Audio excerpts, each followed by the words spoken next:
ओम शांति। आज 28/6/1977 के अव्यक्त महावाक्य हैं। टाइटल है कि वेस्ट मत करो और वेट कम करो, क्योंकि कई बार ब्राह्मण बच्चे अपनी एनर्जी को व्यर्थ की बातों में बहुत गंवाते हैं और उसका व्यजन जो होता है बातों का वो अपने सिर पे रख लेते हैं। तो बाबा ने कहा कि व्यर्थ का बोझ अपने सिर पे नहीं रखना है, क्योंकि ये आपको भारी करता है। तो इस पर बाबा ने आगे विस्तार से कहा कि आवाज़ से परे अपने निराकारी स्टेज और साकारी आकारी स्टेज, जहाँ इशारों की भाषा ज़्यादा है, अर्थात मूवी है, दोनों ही स्थिति में साकारी सृष्टि के समान आवाज़ से नहीं, लेकिन ऐसे आवाज़ से परे स्थिति अच्छी लगती है। मुख द्वारा सुनना सुनाना, इससे ऊपर अपनी वृत्ति द्वारा व दृष्टि द्वारा व वाइब्रेशन द्वारा व अपने श्रेष्ठ अनुभव के प्रभाव के द्वारा किसी भी आत्माओं की सेवा करना, अर्थात सुनाना व परिचय देना, संबंध जोड़ना, इसके अनुभवी हो। वैसे जैसे वाणी द्वारा संबंध जोड़ना इसके अनुभवी होना, वैसे ही वाणी द्वारा डायरेक्शन मिले कि इन आत्माओं की वृत्ति व दृष्टि व श्रेष्ठ अनुभवों के प्रभाव से सेवा करो तो कर सकते हो, या सिर्फ वाणी द्वारा ही कर सकते हो।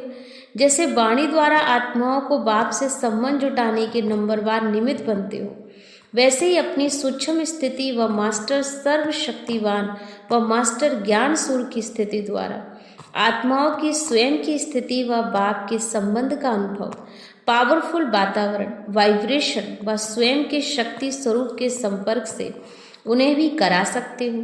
क्योंकि जैसे समय समीप आ रहा है, पांडव सेना के प्रत्यक्ष होने का प्रभाव गुप्त रूप में फैलता जा रहा है। सेवा की रूपरेखा समय प्रमाण और सेवा प्रमाण परिवर्तन अवश्य होगी। जैसे आजकल की साइंस द्वारा हर चीज़ की क्वांटिटी बजाय क्वालिटी गुण में ला रहे हैं, ऐसे ही छोटा सा रूप बना रहे हैं। जो रूप है छोटा, लेकिन शक्ति अधिक भरी हुई होती है।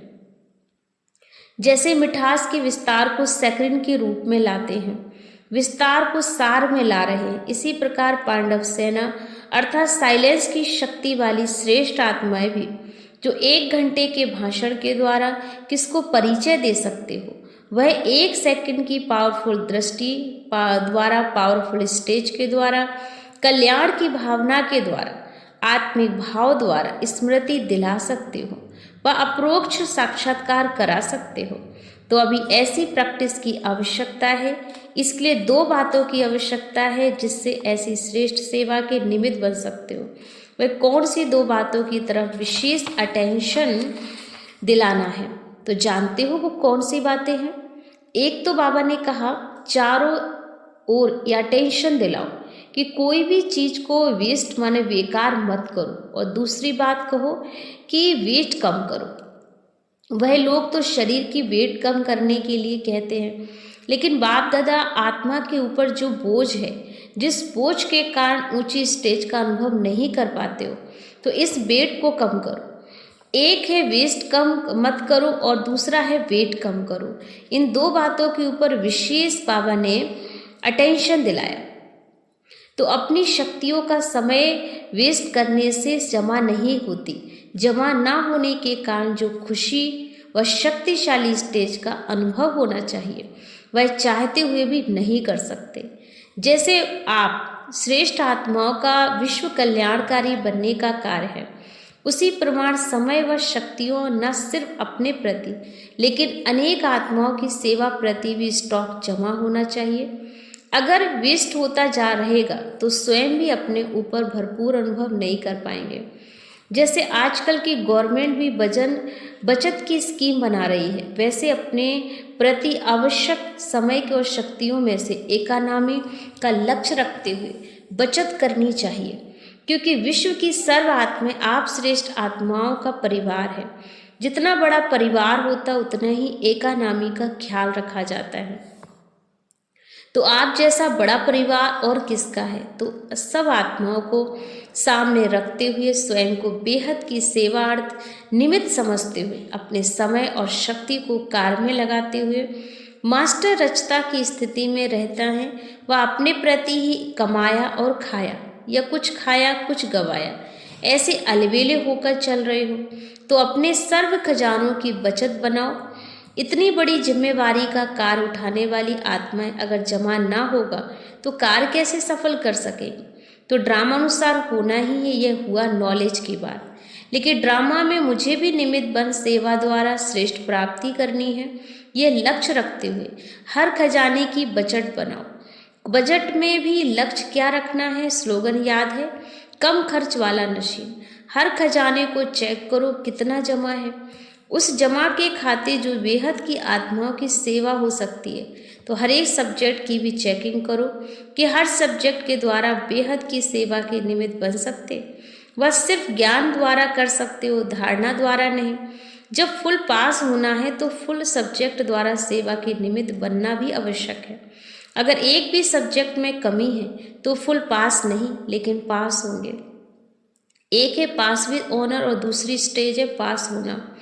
तो जो सिर्फ पास होते हैं, पास विद ऑनर नहीं है, तो उन्हों के पास विद ऑनर के अंतर में धर्मराज की सजाओं से पास होना पड़ता है। अर्थात थोड़ा बहुत भी सजाओं का अनुभव भी पास करेंगे तो पास विद ऑनर औरों को पास करते हुए देखेंगे। इसलिए हर एक सब्जेक्ट में फुल पास होना है। हर खजाने की बजट करो और बजट बनाओ, अर्थात वेस्ट मत करो। हर सेकंड संकल्प व स्वयं के प्रति शक्तिशाली बनाने अर्थ व सर्व आत्माओं की सेवार्थ कार्य में लगाओ। दूसरी बात है कि वेट कम करो। एक तो पिछले जन्मों का रहा हुआ हिसाब किताब का बोझ समाप्त करने में लगे हो, लेकिन वह बोझ कोई बड़ी बात नहीं है। ब्राह्मण बनकर व ब्रह्मा कुमार कुमारी कहलाकर, विश्व कल्याणकारी व विश्व सेवाधारी कहलाकर, फिर भी अगर ऐसा कोई विकल्प या विकर्म करते हो तो वह बोझ उस बोझ से 100 गुना होता है। तो ऐसे कितने प्रकार के बोझ अपने संस्कारों के वश, स्वभाव के वश, ज्ञान बुद्धि के अभिमान वश, नाम और शान के स्वार्थ वश, स्वयं के सेल्वेशन प्राप्त करने के वश व अलवेलापन व आलस के वश अब तक कितने बोझ उठाए हैं। तो सदैव ये ध्यान पर रखना कि ज्ञानी तू आत्मा कहलाते हो, अर्थात सर्वेश्वल कहलाते हो। ऐसा कोई कर्म व वातावरण फैलाने के वाइब्रेशन उत्पन्न होने के निमित्त ना बने जिससे सर्विस के बजाय डिसर्विस हो, क्योंकि सर्विस भी हो लेकिन एक बार की डिसर्विस 10 बार की सर्विस को समाप्त कर देती है। जैसे रबड़ मिट जाता है वैसे एक बार की डिसर्विस 10 बार की सर्विस के खाते को खत्म कर देती। तो यह समझता रहना है कि मैं सर्विस करता हूँ, लेकिन खाता खाली होने के बजाय निशानी दिखाई भी देती है, लेकिन अभिमान के वश बाहर से मियाँ मिट्ठू बन जाते। निशानी क्या होती है कि एक तो याद में शक्ति व प्राप्ति का अनुभव नहीं होता, अंदर की भी संतुष्टि नहीं होती। हर समय कोई न कोई परिस्थिति व व्यक्ति व प्रकृति वैभव स्थिति को हलचल में लाने के व खुशी शक्ति खत्म करने के निमित्त बनेंगे।